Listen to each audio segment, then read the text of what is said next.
The Conservative Party is about to make a decision that will fundamentally change its future. One path has Kemi Badenoch take the leadership, the other sees the top spot taken by Robert Jenrick. The winner will set the course of the party for at least the next 5 years. They will be Keir Starmer's main adversary in the House of Commons. They will decide which issues to oppose and which to collaborate on.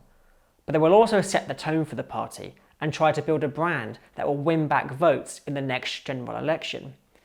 The new leader will be appointed on November 2nd. The question is, which future will the party choose? To answer that, we're going to take a look at both candidates' record in office and see what their colleagues really think about them.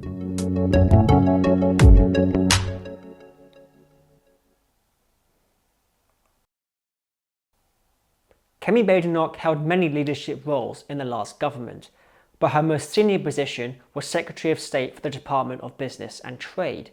Her flagship accomplishment there was signing up Britain to the CPTPP.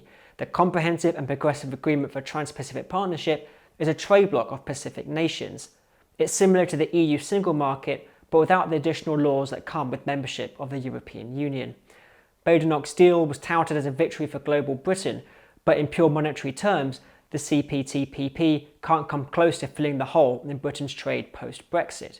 However, some political commentators like Politico applauded the move, as it would expand Britain's political influence in a world that's looking ever eastwards.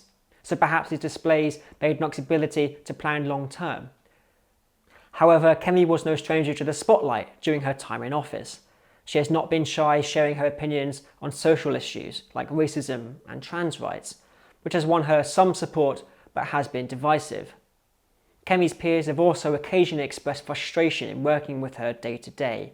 She's been called rude, abrasive, quick to take offence, combative, and not a team builder, and she has shown little concern about doing things that are unpopular. She was the business secretary when the Tories promised a bonfire of EU regulation. She oversaw the scrapping of 600 EU rules, though she would say she actually scrapped 4,000 rules under the retained EU law bill.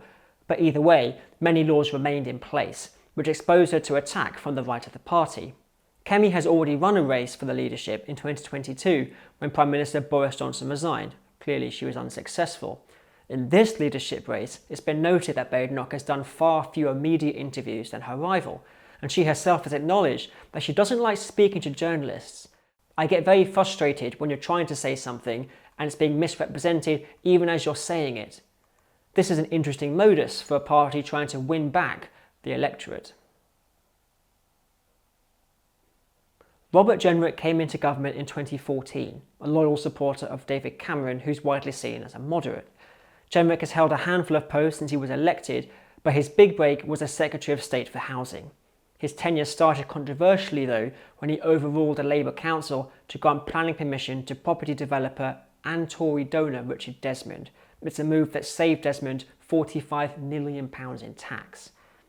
Jenrick later accepted the ruling that his intervention was unlawful. However, while in the role, he also spent a fair bit of reputational capital trying to reach the government's housing targets.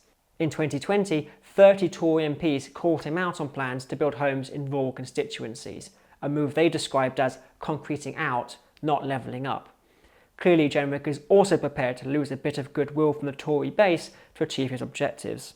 Jenrick's colourful record in the post, however, was regarded as the reason he was eventually sacked by Boris Johnson, who was himself facing rebellion from the backbenchers over COVID lockdown rules. But Jenrick bounced back during the Liz Truss premiership, when she appointed him as a Minister of State for Health. He was one of the very few to be talent spotted despite being a supporter of Truss's rival, Rishi Sunak. In the Sunak government, Jenrick was given a new role as Minister of State for Immigration, which was and remains a very hot brief in UK politics. While Suella Braverman was the face of the controversial Rwanda plan, Jenrick was thrust back into the spotlight when he ordered the removal of cartoon murals on the walls of an infant asylum centre. This was a turning point in his public persona. The quiet centrist Remainer and supporter of David Cameron was rebranded as a callous immigration hardlining champion of the Tory right.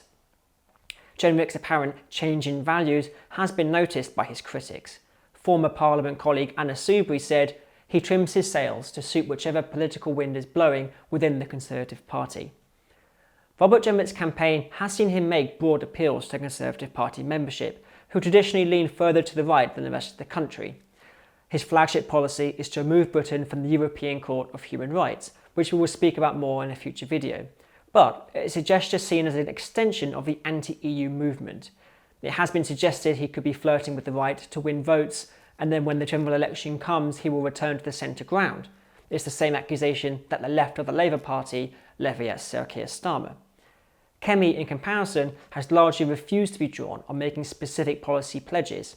She says that this is not a general election, and she won't make promises that she might not be able to keep in 5 years' time.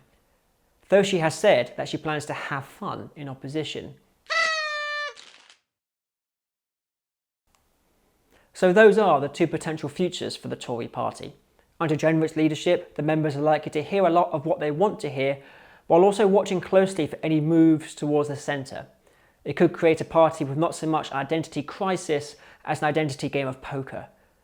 Under Badenoch, the party will have a leader who prioritises pragmatism over popularity, with policy commitments substituted for winks and nods. Either way, the view amongst most commentators is that both Jenrick and Badenoch appeal to voters of reform rather than Labour or Lib Dem, potentially leaving Keir Starmer in a strong position in the centre ground.